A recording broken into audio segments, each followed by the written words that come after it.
the best man, the groom's father, so I'll be very, very brief. And also, this is the time of day I usually have my nap, so if I start to slumber, you can just clap a little just to waken me up. I mean, I was up at the crack of dawn this morning. Katrina's uncle phoned me from South Africa and woke me, and I was trying to listen to a conversation, and they have a Skype phone, and for those who don't know, it's like listening to someone phoning you through an aquarium. You hear bubbles, and I could hear Katrina's Aunt Monica in the background saying, and remember to tell Katrina this, and I was saying yes, yes, but I didn't hear a word she said. So Katrina, if your Aunt Monica asks you anything, just say, I certainly did. I hope that's appropriate. As I say, I'll try and be brief as possible. Welcome everybody, and welcome most of all, Mr. and Mrs. Russell and Katrina Steedman.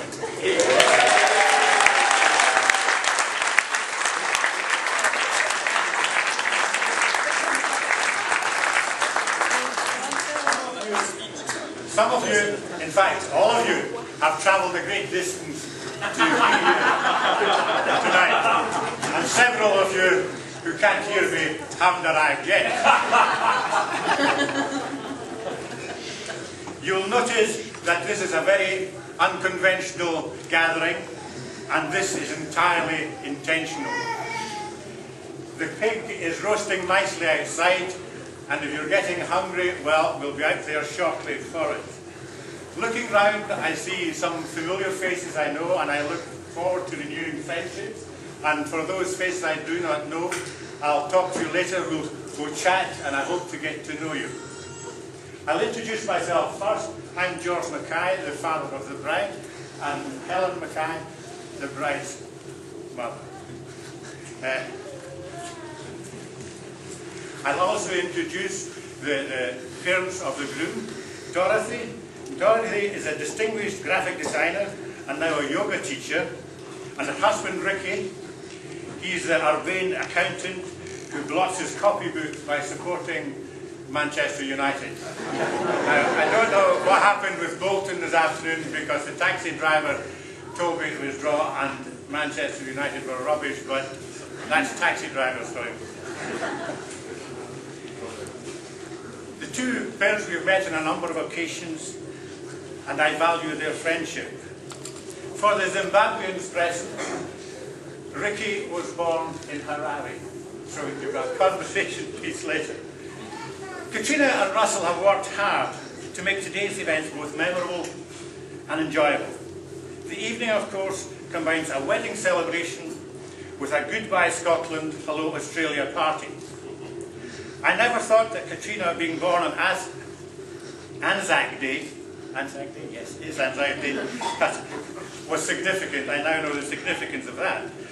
As for them, they must know that there will always be a welcome back home at the fireside, the wee bit hill and glen. So if they ever get fed up with Adelaide and want to come back, there'll always be that welcome. All these spiders and snakes and Aussie rules football might test their spirit. As a reminder of their homeland, I would like to present them with something that will be very useful at the Billabong when they're having their Marmite sarnies in the Cabo, and they can keep all that Australian wildlife at bay. Could you give that to the bride?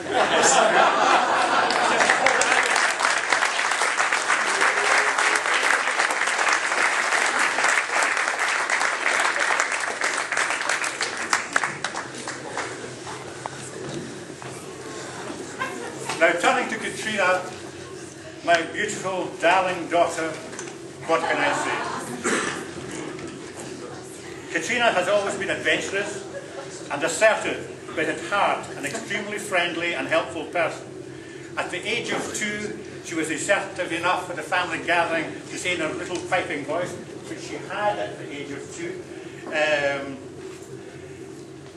when she was invited to recite a nursery rhyme, the little voice said, that's not suitable at this moment.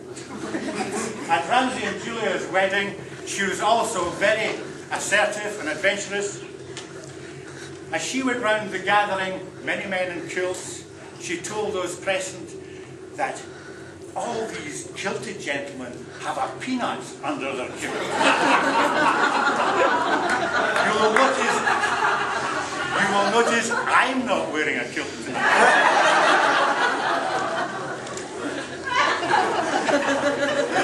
As a child, Katrina would throw herself enthusiastically into all her endeavours, singing things like ballet, guitar, trumpet, basketball, water skiing, ice hockey. However, she could also appear as that little princess. I remember at Karen's wedding, when she was a flower girl, she was almost as beautiful as she is today.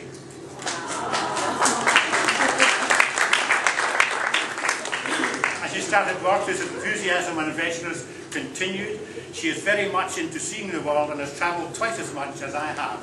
She will go around the country alone, in South Africa, Australia, or wherever, alone, where I would want to have a guide. But she has always done that alone.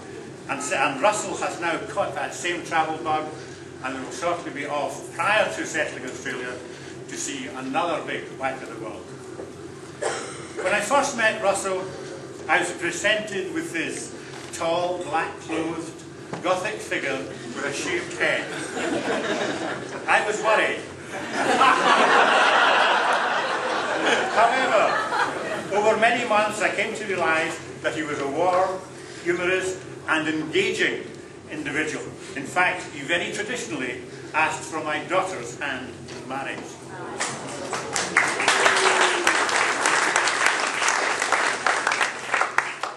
I was nonplussed until the thought came to me. Certainly, so long as it is a hand that is forever in my wallet.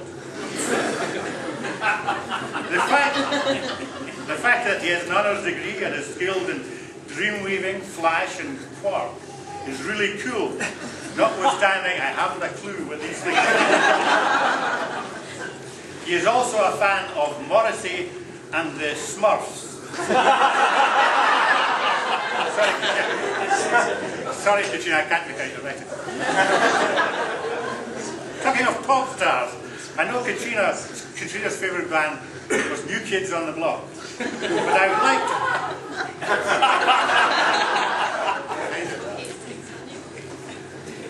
to... Sorry, you're collapsing over there. Oh, who's your pop star now?